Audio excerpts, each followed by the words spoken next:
রাজধানীর কালশী বস্তির আগুনের ক্ষয়ক্ষতি এবং একজনকে গ্রেফতার নিয়ে জানতে আমরা সরাসরি যোগ দিচ্ছি সহকর্মী হাবিবুর রহমান অভির সঙ্গে। তিনি সেখানে আছেন। অভি, মর্মান্তিক একটা চিত্র আপনার পেছনে আমরা দেখতে পাচ্ছি। এই দৃশ্য আসলে অবর্ণনীয়। ঈদের ঠিক দুদিন আগে এটি কখনোই কোনোভাবে আসলে ভালো মানে এটি দেখে মর্মাহত হওয়া ছাড়া আর কোনো ভাষা আসলে এই মুহূর্তে আমার মনে আসছে না।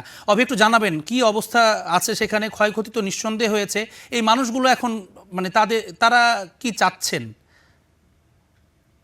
আসলে এখানকার যে পরিস্থিতি, মানুষের চোখে ছলো ছলো চোখ, আসলে তাদের দিকে তাকানোই কঠিন। কারণ আপনি জানেন যে দুদিন পর ঈদ, এবং অনেকেই কিন্তু তাদের বাচ্চাদের জন্য নতুন ঈদের পোশাক কিনেছেন, অনেকে কুরবানির জন্য প্রস্তুতি নিচ্ছিলেন, সেই টাকা জমিয়েছেন, অনেকে ধারের টাকায় ব্যবসা করার জন্য মালামাল কিনেছিলেন। তো সব কিছু আসলে পুড়ে ছাই হয়ে গেছে, এবং অনেকের বাড়ির ভিতরে কিন্তু অটো রিক্সা ছিল, ব্যাটারি রিক্সা ছিল, সেগুলো কিন্তু পুড়ে একরকম অঙ্গার হয়ে গেছে।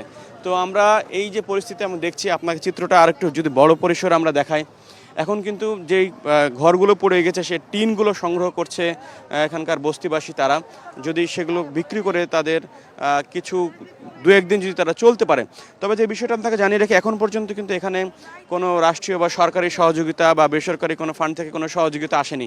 তবে তারা অপেক্ষা আছেন, কেউ যদি সহযোগিতা করেন বিত্তবানরা, তাদের ঈদটা হয়তো একটু ভালো কাটবে।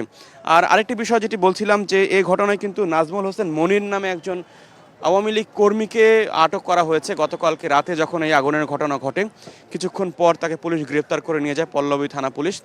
আমি স্থানীয়দের সঙ্গে একটু কথা বলেছি, তারা যেটা জানিয়েছেন যে এখানে একটি দোকানের সঙ্গে ওই চাঁদাবাজ মনিরের কথা কাটাকাটি হয়, এবং যতটুকু জানতে পেরেছি দোকানের একটি দরজা সে চুরি করে নিয়ে বিক্রি করে দিয়েছিল। তো এটা নিয়ে যখন বিচার দেওয়া হয় যে সে একটি দরজা চুরি করে বিক্রি করে দিয়েছে, তখন সে এসে ওই দোকানি মহিলার গলা ধাক্কা দেয়, তার সঙ্গে মারামারি পর্যায়ে চলে যায়।